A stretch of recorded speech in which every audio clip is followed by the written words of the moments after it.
kedatangan Ustadz yang dikenal luas karena kisah hijrahnya unik dan gayanya yang adalah pokoknya. Langsung saja Ustadz Dery. Ustadz Dery itu. قلبي محتاج ضعني على الإحساس لسه مكلمة يومين حبيب يومين ينقضوا على دمي ينفسع وطريق بالطفل ووردود Selamat pagiku. Alhamdulillah.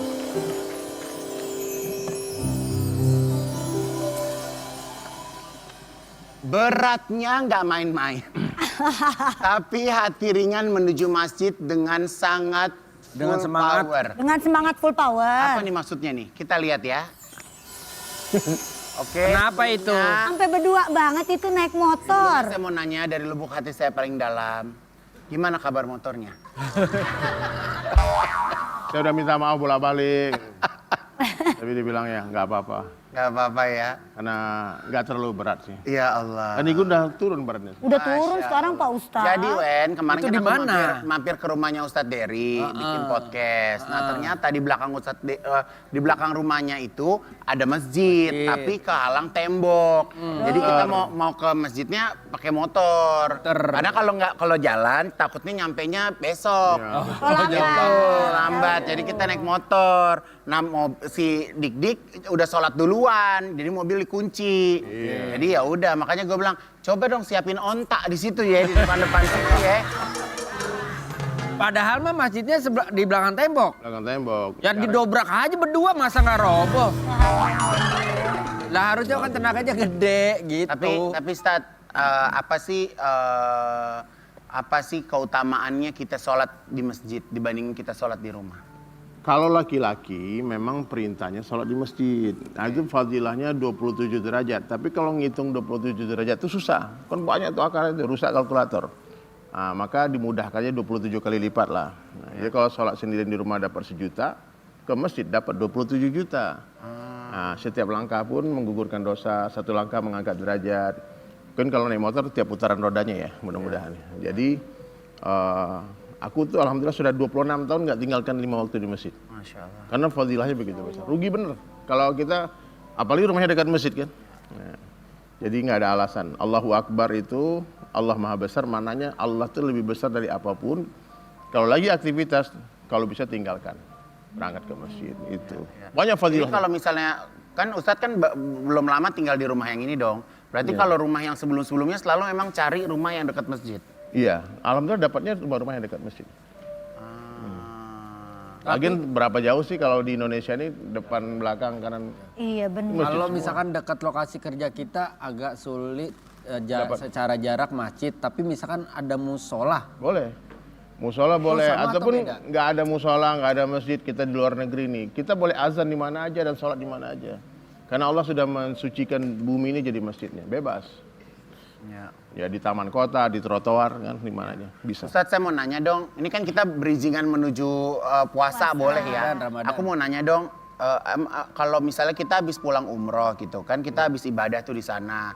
Emang kalau misalnya kita pulang ke sini, kalau misalnya kita mau sholat, katanya masih ada itunya yang ada di sana gitu. Malaikat. Malaikatnya. Apa Jadi nggak apa-apa kalau nggak sholat gitu karena Oh gini ada nih, ini hitung-hitungan nih. Kan 2 rakaat sholat di Masjidil Haram sama dengan 100.000. Nah, jadi mau dirapel di sana gitu. Terus pulang-pulang nggak sholat setahun gitu. Iya.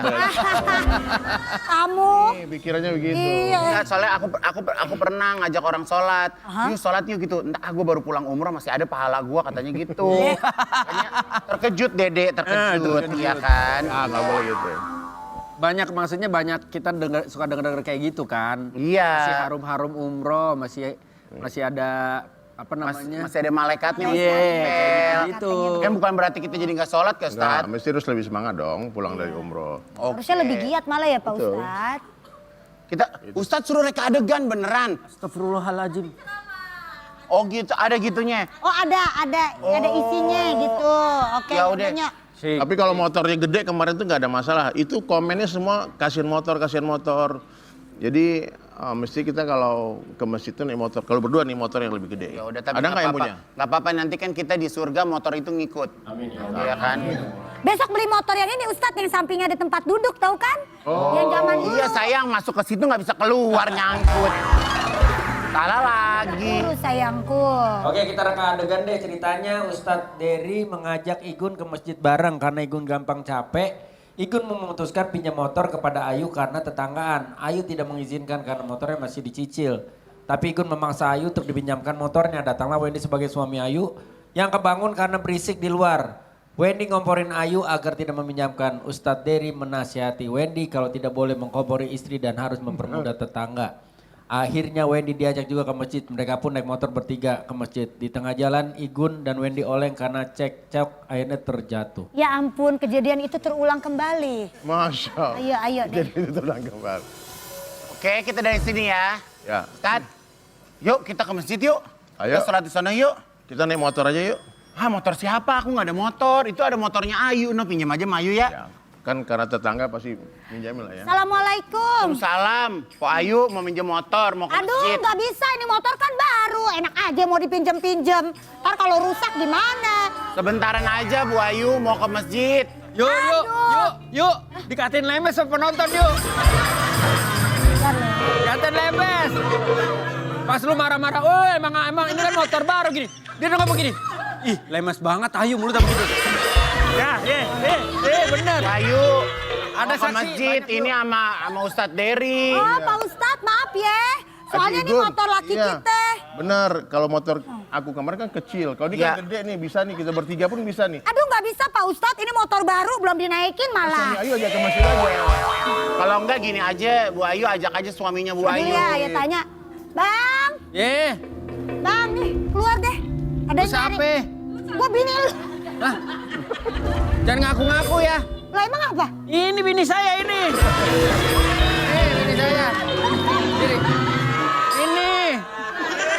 Ini istri saya. Kamu siapa ngaku-ngaku? Gua bini lu, Bang. Maaf Bang, berarti Bang ini motor Abang bukan motor ini. Bukan. Yeay. Ini motor istri saya. Oh, istri Abang pembalap ya? Istri saya suka trek-trekan di Kemayoran. Ya udah. Bang, Tanya sama mau minjem motor Bang, mau Lu diajakin sama temen-temen lu tuh naik motor ah. Lagian demen banget sih lu ngumpulin emak di dalam rumah. Orang istri gue. Tanya dulu sama istri, sayang boleh gak kira-kira? Boleh gak? Wendy, Hah? istri lo old money ya? Yoi. Old money. Dompetnya isinya uang lama semua. Bukan orang kaya lama. Boleh ya sayang? Boleh ya? Banyak pahalanya loh. Ya udah, boleh. Nih bonceng bertiga ya. Iya. Yang bawa bini saya nggak apa-apa. Jangan. Ah. Siapa yang bawa? Dia Yang bawa Ustadz aja. Ya. Ya gue paling ujung dah belakang. Coba dong kasih jelasin dong sama warga nih kalau repot banget mau minjemin motor mau ke masjid aja ada nggak sih? Sebetulnya nih kalau Tahu kalian deh, beriman. kasih tahu tuh sama satu Udah, warga. Marah-marah aja tuh. Dengar ya. Kalau kalian semua beriman kepada Allah dan hari akhir, muliakan tamu. Muliakan tetanggamu. Oh, muliakan tetangga. Kita juga tamu juga kan? Iyalah. Tapi kalau kan kita juga punya misalkan punya alasan takutnya motornya kenapa-napa. Ya nanti kan tanggung jawab Igun. Haji. Masalahnya bensin. Ya kalau tanggung jawab tetangganya nih kalau misalkan yang udah-udah kan dia motornya aja sering dibawa kabur orang itu. Ayolah boleh ya dipinjamin ya. Jadi ngomong-ngomong Ibu Ayu ini siapanya? Pak Ustadz, apa sih hukumnya kalau barang-barang itu suka tiba-tiba hilang dibawa sama orang? Nah itu. Nih Foto. Ustadz nanya, ini bukan istri saya ini. Oh ini siapa? Ini Saya anak. sebenarnya. Oh anak. Iya. Anak. Hah? Beh, Lu anak? ini Maya. Bukan lu anak pemain keyboard. Bukan anak kita, bukan. Enak aja. Kita Bang, udah azan nih Bang, udah harus jalan. Ayo Udah ya. jalan. Ya udah deh kalau mau Aku bawa jalan-jalan dah. motor ya. Pak Ustadz yang mau bawa. Aku yang bawa ya. Pokoknya Igun di tengah. Saya di belakang. Ya. Wendy di belakang. Emang muat Pak Oh Ustadz? dong, pokoknya jangan. Pinggiran dong. Ayo, ayo. Berdua aja deh, saya jalan dah. Sholat repot banget ya Allah. Bukan sholat masalah banget. repot. Ayo, naik, Lah, ayo, naik. tiba-tiba bertiga ntar orang bilang Coba, coba. apaan. Ayo. Nggak kelihatan. Ayo jalan. Ya dah, jalan yuk. Alhamdulillah. Lu sih. Yang berantem ya, yang berantem ya. Walaupun hidup 1000 tahun, kalau tak sembayang, apa gunanya? Dah yuk duduk malu, duduk. Duduk malu. Gak melulu soal kemewahan. Ustadz Dery milih kasih kaligrafi ke Igun. Masya Allah, terima kasih Ustadz. Tapi simple tapi dalam. Seni, doa, dan niat baik jadi satu. Ini aku Masya dikasih Allah. cakep banget. Iya.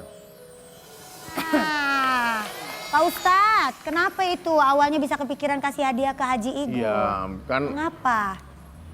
Haji Igun kan memang suka sedekah kan.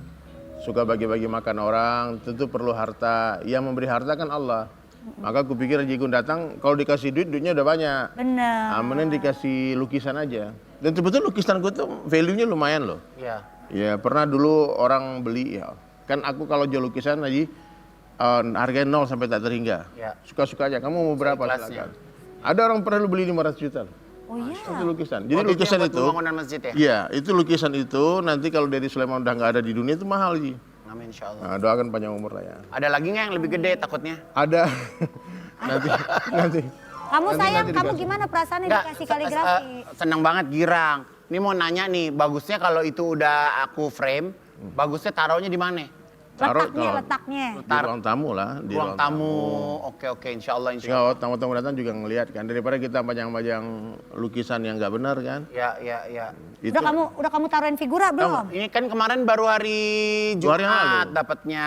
Hari ini, Baru hari mau ini ditaruh ditaruhin. figura warna emas ya. Iya. Cakep. Al-Mughni itu artinya yang maha memberi kekayaan kepada orang-orang kaya. Kalau Al-Ghani yang maha kaya. Oke. Ya, nanti Ayu ku kasih juga nanti satu. Amin, makasih ya Pak Ustadz. Bener Kamu nggak? juga mau jawab nanti Bos. Boleh, makasih. Insya Allah. Kita tunggu ya Pak Ustadz. Oke. Jadi artinya tadi apa Ustaz? Al-Mukni. Yang maha memberi kekayaan kepada orang kaya. Jadi kalau kalian semua mau minta harta, minta sama Allah. Amin. Karena Allah maha besar, ngasih pasti nggak kecil, pasti gede kan. Bener nggak Pak Ustadz? Katanya kalau kita minta sama Allah tuh jangan tanggung-tanggung gitu. Iya, jangan. Jangan malu juga, minta semuanya sebutin sedetail mungkin. Bener Pak Ustadz? Betul. Betul, jangan sama kayak temanku doa sama Allah, ya Allah beri aku istri bule. Di Bali ini kisah nyata nih, mungkin dia nonton ya. Iya. Sampai di Bali, dia doa ya Allah aku pengen punya bini bule. Ya. Berapa bulan kemudian ketemu, dibilang Der, aduh doa aku dikabulkan Allah. Aku lupa ngasih tahu umurnya, dapat 65 tahun. Hah serius? Bule bener. Jadi kalau minta doa, ya Allah kasih aku istri bule yang cantik, yang gadis, yang muda gitu. Oh, jadi harus ada nominalnya. Iya, Ada jelas-jelas. spesifik mungkin gitu ya Pak Ustadz? Dan harus cerdas juga dalam berdoa. Kayak Nabi Ibrahim doakan, ya Allah hantarkan buah-buahan yang banyak ke tempat ini, ke Mekah kan. Sampai hari ini kan banyak buah di sana. Iya. Ingat, Nabi Ibrahim tidak doa minta kebun loh. Kebunnya terserah punya siapa, tapi buahnya buat sini. Jadi kalau anak sakit jangan doa minta duit, beli obat. Ya Allah sembuhkan anakku. Nah, itu cerdas. Karena Allah mampu menyembuhkan dengan obat atau tanpa obat. Masya Allah. Jadi kalau mau minta apa-apa, direct aja sama Allah. Lapar minta makan. Kalau perlu mobil minta mobil. Kasih tahu mereknya langsung. Ya. Perlu rumah. Dan kalau kita minta sama Allah, pasti kata Allah aku kasih. Cuma persoalannya kan banyak orang gak minta sama Allah, dia minta sama makhluk, minta sama suami, minta sama teman, sama orang tua. Dan semakin besar harapan kepada makhluk itu, semakin besarlah kekecewaan yang akan menghantam kehidupan. Kalau kita nggak dapat jadi kecewa ya. Pasti kecewa. Ya, tapi kalau berharap sama Allah nggak mungkin kecewa. Oke, karena kita bintang tamu ini adalah orang-orang ganteng yang menginspirasi, kita juga akan manggil pakar dari segala pakar untuk menjawab pertanyaan seputar netizen yang kepo, selalu ingin bertanya. Oke, langsung saja ini dia Pak Komet. Itu sih dari tahu masa bodoh kau mau tahu Pak Komet itu sih dari tahu gak peduli siapa lo Pak Komet itu sih dari tahu masa bodoh.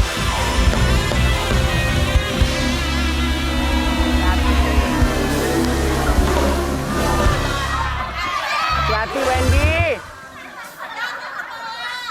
Pak Ustadz, Hati-hati kepala Pak Ustadz apa hukumnya?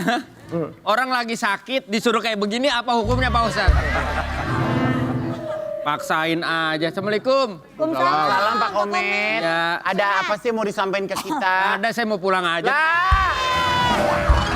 Ada ini, ada beberapa Apa? pertanyaan dari netizen yang mau saya coba jawab ya.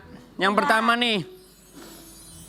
Pak Komet, apa benar kalau kita kebanyakan makan bubur bisa masuk surga karena tukang bubur bisa naik haji? Ya Allah. Karena ada urusannya. Lu mau naik bubur, lu mau makan bubur, mau makan steak, kalau lu kagak sholat, lu kagak sedekah, kagak baik hidup lu dalam menjalankan hidup mah. Kayaknya masuk surga agak susah ya Pak Ustadz ya? Waduh. Bukan karena... Biasa Bang Komet. Assalamualaikum. Assalam, hei. Jalan. Kalau tukang bubur naik haji kan itu sinetron. Film ya, Pak Ustadz. Iya. Film, Pak Ada yang terbaru, tukang bubur naik narji itu ada tuh. Di pundak sini ya Pak Komet, di pundak. Bener. Ada lagi nggak Apa? Pak Komet? Ada lagi nggak Pak Komet? Ada lagi. Pak Komet, kemarin rumah saya kemalingan tapi nggak saya kejar karena saya sadar bukan siapa-siapanya. Apa? Beda itu beda. Itu mah perasaan, ini mah maling. Maling mah kejar-kejar aja, nggak ada urusannya bukan siapa-siapa. Iya. Masalahnya kan kalau ada maling kan ada barang kita yang dibawa kabur sama dia. Benar. Itu hak milik kita, jadi harus kita kejar. Lah siapa? Di siapa? Siapa? Itu nggak ada urusannya sama perasaan, itu urusannya sama hak milik kita. Coba Pak Komet coba tanya kalau kita rumahnya kemalingan, terus barang kita diambil, kita kejar malingnya apa kita ikhlas? Ya pokoknya jangan ditembak maling itu. Nanti kalau diterima gimana? Beda deh. Canda aja ya. Maksudnya kan tetap kita harus ikhtiar dong Pak Ustadz. Tapi Kita jangan ikhtiar zaman dulu sekarang kan. tuh hati-hati juga ngejar maling. Apa? Hati-hati ngejar Oh maling. iya. Kasian malingnya nanti jatuh, mati gimana?